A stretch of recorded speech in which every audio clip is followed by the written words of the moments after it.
सुप्रभात बच्चों। प्रस्तुत है आज दिनांक 13/10/2020 का कार्यपत्रक। यह कार्यपत्रक हमारी पाठ्यपुस्तक वसंत भाग 2 के दादी माँ नामक पाठ पर आधारित है, जिसमें लेखक ने अपने बचपन और दादी माँ के स्नेह को दर्शाया है।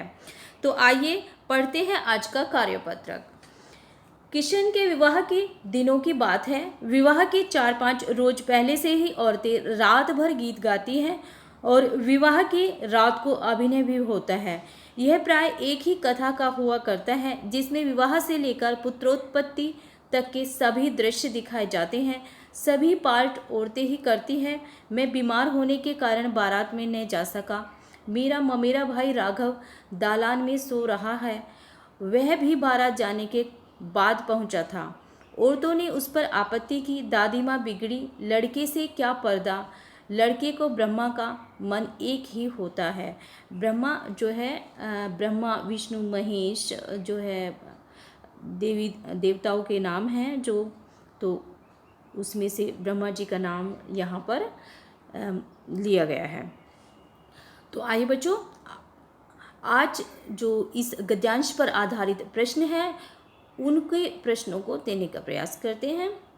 इस प्रश्न पूरे गद्यांश को पढ़ करके हमें उन प्रश्नों के उत्तर देने हैं। तो पहला प्रश्न देखते हैं। पहला प्रश्न है कि विवाह से पहले औरतें क्या करती हैं। अभी हमने गद्यांश को पढ़ा और जाना कि विवाह के पहले औरतें 4-5 दिन तक विवाह के गीत गाती है। अगला प्रश्न देखते हैं कि अभिनय में कौन कौन से दृश्य दिखाए जाते हैं। तो अभिनय में प्राय एक ही कथा होती है, जिसमें विवाह से लेकर पुत्र के जन्म तक की कहानी के सभी दृश्य दिखाए जाते हैं। तो आगे बढ़ते हैं और देखते हैं अगले प्रश्न।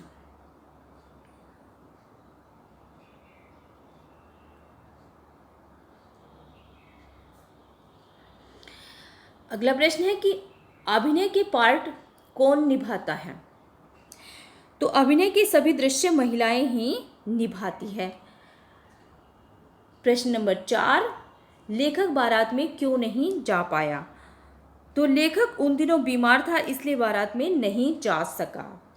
अगला प्रश्न है प्रश्न नंबर 4, घर पर होने वाले उत्सवों समारोह में बच्चे क्या क्या करते हैं, अपने अनुभव के आधार पर लिखिए। बच्चों, जब किसी के घर में उत्सव होते हैं, समारोह होते हैं या शादी विवाह के समारोह होते हैं, तो बच्चों का जो उत्साह होता है, बच्चों जो खुशी होती है, वो देखने लायक होती है। वो जो धमाचौकड़ी जो करते हैं वो देखने के लायक होती है। बहुत सारे जो बच्चे होते हैं वो एक साथ मिल जाते हैं, जैसे चचेरे ममेरे फुफेरे भाई बहन एक साथ मिल कर के बड़े ही खुश होते हैं और बड़ी प्रसन्नता के साथ एक दूसरे के साथ में मिलजुल करके वो खेलते हैं।